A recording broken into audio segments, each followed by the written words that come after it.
Are we ready for the rate hikes that are coming? I think so, Kelly. I mean, this has been long telegraphed, and my view is that was the policy mistake has already been made. We waited too long to get to this point.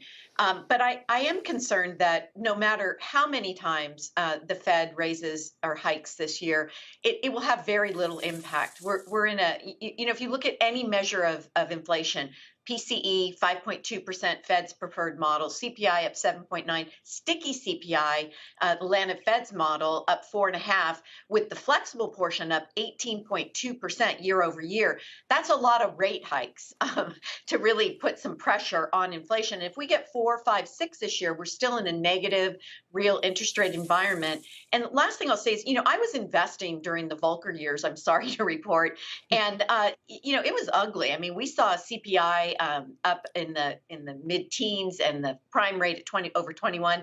But during his tenure, stocks were up 350%. We need some resolve to get ourselves out of this pickle.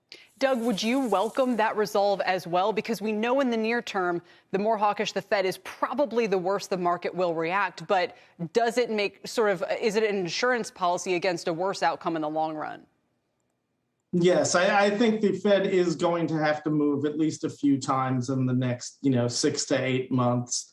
I also think that inflation is going to continue to be a problem, although I think at the end of the year, it's going to be more in the 4s than in the 6s. And hopefully by the middle of next year, we'll be down, high 2s, low 3s.